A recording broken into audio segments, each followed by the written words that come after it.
spent 6 years writing Hamilton. I started writing it in 2008. We opened in 2015, so it's really 7 years. And you know, for me, the story is about someone who came here from somewhere else. He's the immigrant among the founders, had a very short but very eventful life. But I think the larger theme of the show is really legacy. What do we do with our time on this planet? What do we do with our time here on Earth? And how are we remembered? That's the question that haunts both Aaron Burr and Alexander Hamilton through the story of this show. And I think it's what continues to resonate with audiences after the show's over. That moment in September when we let the world in on the entire story of the show, because the entire story is in that cast album. And I'm looking forward to the echo of that when we give the world this movie that is a document of that time. Well, I did see the film and I was so emotionally taken aback. I just was so proud of all the work that we had done. I've seen the show from two different sides. One from the house. I went and saw the show back in December. And then I also have seen the show like from being on stage and mostly seeing other people's performances from behind and watching their heads. And the thing about this film is that at every single angle, every single shot, every single moment, you have the best seat in the house. And sometimes the best seat in the house, you are like on stage with us.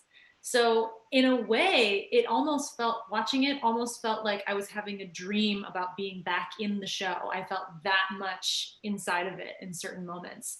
And even more so like outside of it in a very sort of like ethereal way, because we have this amazing camera that's like from up above. So there's shots that you wouldn't be able to see as an actor or as an audience member. It could only be seen in this way. And Thomas Kail, our director, captured that beautifully. There's too many to pick one, but I will say on a general level, backstage was its own journey every single night. There was what was happening on stage, and then there was like the behind the scenes, the friendships that blossomed, the relationships. Like there was just so much, and it was so full, and it was such a beautiful group of people to share the Hamilton experience with, that when I'm asked that question, like my mind immediately goes back to just like giggling nonstop backstage with Oak, with Renee and Jasmine in our dressing room. You know, those are the moments that were definitely like, it was like a little secret that we had. Like, yes, we're sharing this thing with you and it's for all the world to see, but we did get a little part of it that was like just our own, and it was really special. Honestly, I could just like name one, but one of my favorite memories is right before Schuyler Sisters, me, Pippa, and Renee dancing, lifting each other up, rapping, looking, making sure that we're all good to go. And just, we also did, we gave each other a big hug for a while, and just hyped each other up right before we went out, and we had a lot of pressure because it was a lot of men on stage, and this was like introducing the women. So, we had to come in strong, and, we lifted each other up every time we went out, and it became a ritual. So, that was one of my favorite moments.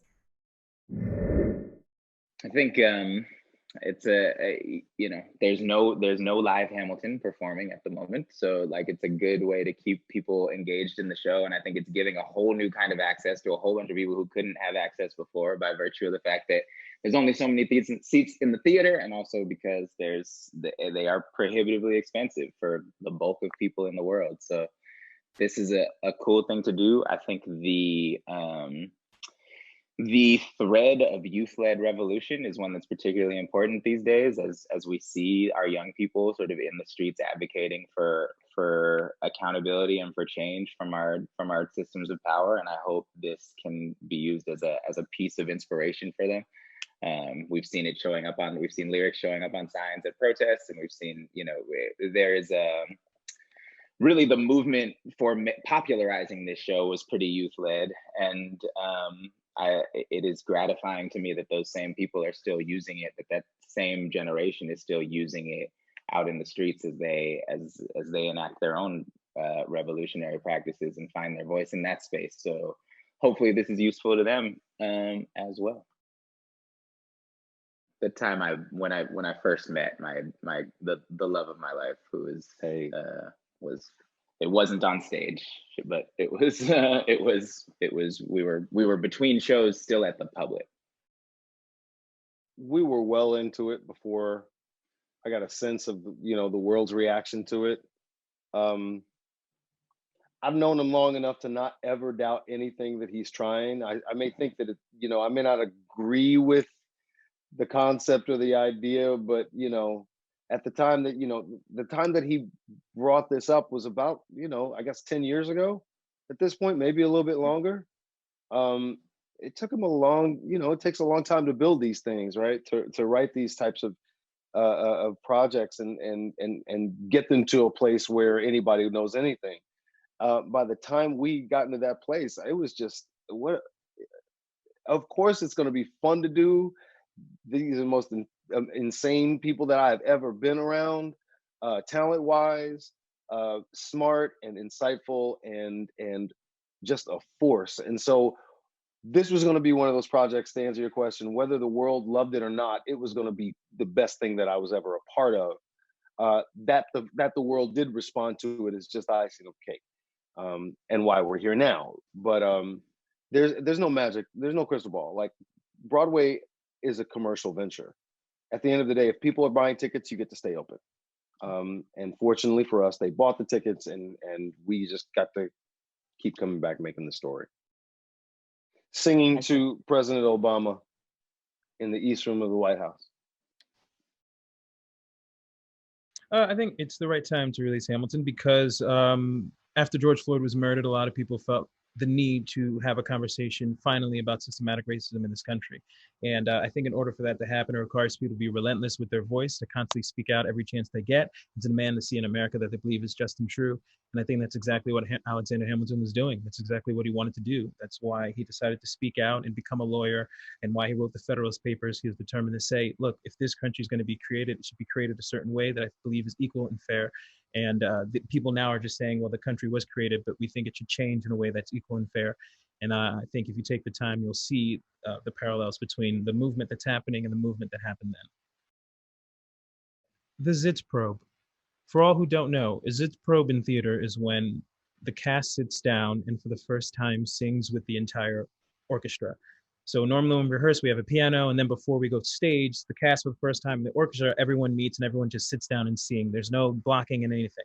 And it just hit me when you asked that. It was just beautiful to hear it all together, meaning the orchestration is such a character in onto itself, to hear the two finally come together.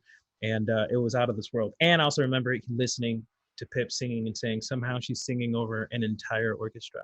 I don't know how you were doing it, but you did it, and it was remarkable. I was so proud, and I remember thinking to myself, my gosh, how beautifully shot and how amazing to see this. I had the good fortune of conducting the show, so in a way I got to see the show up close all the time. And here was a beautifully edited version of the film where we get a chance to get some really unique vantage points for the show. And sometimes we're really up close with the actors, sometimes we're really far back, but it's really thrilling to see a theatrical medium all of a sudden transported into a cinematic medium. Not a lot of shows get that opportunity, so I remember being thrilled. It's hard for me to just pinpoint one particular thing, but I have great memories of being at the White House when we were asked to perform there in 2016, just before Obama had left office. And, you know, I have a memory of seeing Chris Jackson sing One Last Time, singing about teach him how to say goodbye in front of our president who was about to say goodbye himself not long after. That was just very, was that 2015? I don't, whenever that was.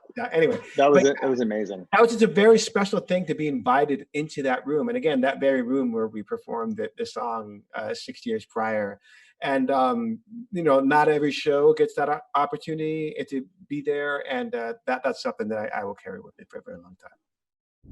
Where is the buzz? Where is the buzz? You said We used to be was the same mine. room.